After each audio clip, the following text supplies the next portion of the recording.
Hoje a gente vai mergulhar fundo no livro de Daniel, um texto fascinante, escrito há milênios, em meio a uma crise, mas que traz visões sobre o futuro, e um mapa da história que, de acordo com a nossa fonte, ecoa até os dias de hoje. Olha, essa citação resume bem o espírito da coisa, né? O que a gente vai ver é que as profecias de Daniel não são só eventos aleatórios. Pelo contrário, elas constroem uma grande história sobre como os impérios sobem e como eles caem. Tudo isso dentro de um plano divino muito maior. Então, vamos lá. Para entender isso, a gente precisa voltar lá para a antiga Babilônia, com o rei Nabucodonosor.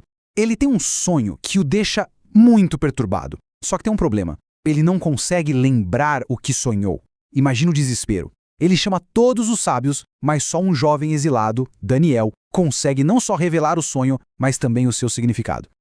Então descreve essa estátua gigante, e aqui o simbolismo é tudo. Cada material é um império mundial. A cabeça de ouro é a Babilônia, no seu auge. Depois vem o peito de prata, o Império Medo-Persa, valioso, mas já não era a mesma coisa. O bronze representa a Grécia, e as pernas de ferro, essas são a força brutal de Roma. É interessante ver essa progressão, né? Os metais vão perdendo valor, mas ganhando em dureza, até chegar nos pés, uma mistura de ferro e barro, que não se liga. Um sinal de um poder final dividido e instável. E é aqui que tudo muda. Bem no auge do poder humano, representado por essa estátua imensa, algo sobrenatural acontece. Uma pedra, que não foi cortada por mão humana, atinge justamente a base frágil da estátua, e toda aquela estrutura de poder dos impérios mundiais simplesmente vira pó, desmorona por completo.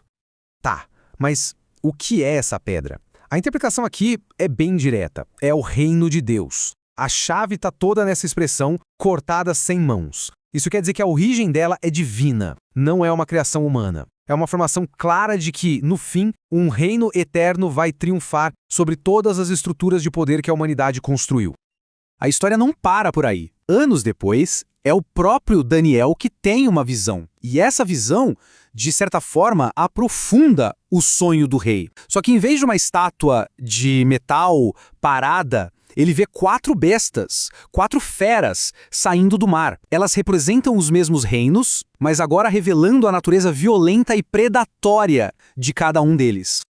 A ligação entre as duas visões é impressionante, olha só. O leão com asas é a Babilônia. O urso grandalhão é a Medo-Pérsia. O leopardo super rápido com 4 asas e 4 cabeças simboliza a rapidez das conquistas de Alexandre, o Grande, e como o Império Grego foi dividido depois. E por fim, a quarta besta, uma criatura tão terrível que nem nome tem, representando o poder esmagador de Roma. Ou seja, são duas visões diferentes, mas que contam a mesma história, a mesma linha do tempo.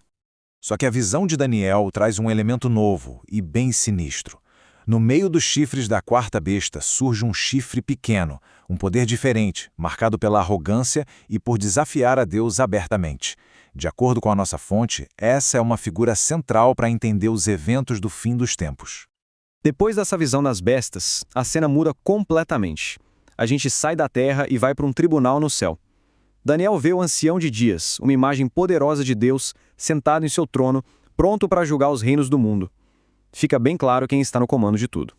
E no meio desse julgamento, aparece uma figura messiânica, o Filho do Homem. Ele se aproxima do trono e recebe o domínio sobre um reino eterno, um reino que nunca, jamais será destruído. É um momento chave, até porque séculos mais tarde, o próprio Jesus usaria esse título para se referir a si mesmo. Ok. Até agora, as visões mostraram o quê? Impérios humanos vêm e vão. Mas no final, um reino divino vai prevalecer.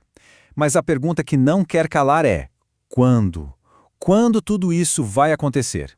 E essa pergunta nos leva direto para a profecia mais detalhada e cronológica de todo o livro. E a resposta vem de um jeito muito específico. Basicamente como um relógio divino, um cronograma. É o anjo Gabriel que revela a Daniel a famosa profecia das 70 semanas, um plano detalhado que cobre desde a reconstrução de Jerusalém até a consumação de todas as coisas. Vamos com calma para entender isso aqui. Basicamente, é uma linha do tempo dividida em 3 partes. Primeiro, 7 semanas para a reconstrução de Jerusalém. Depois, mais 62 semanas que levariam até a chegada do Messias. E então, um evento central. O Messias é cortado, o que nossa fonte interpreta como uma referência direta à crucificação.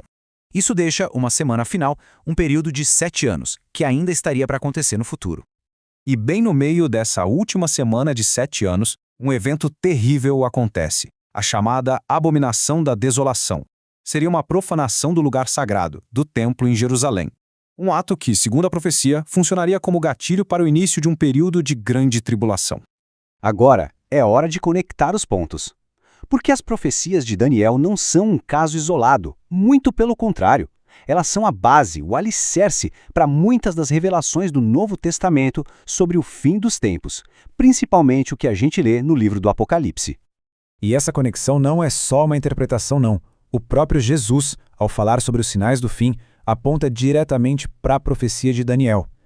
Ele diz basicamente: fiquem de olho na abominação da desolação, aquela que o profeta Daniel falou. Quando isso acontecer, as coisas vão ficar sérias. Mas quem estaria por trás desse ato de profanação? A profecia o identifica como o anticristo. E aqui, as peças do quebra-cabeça se encaixam.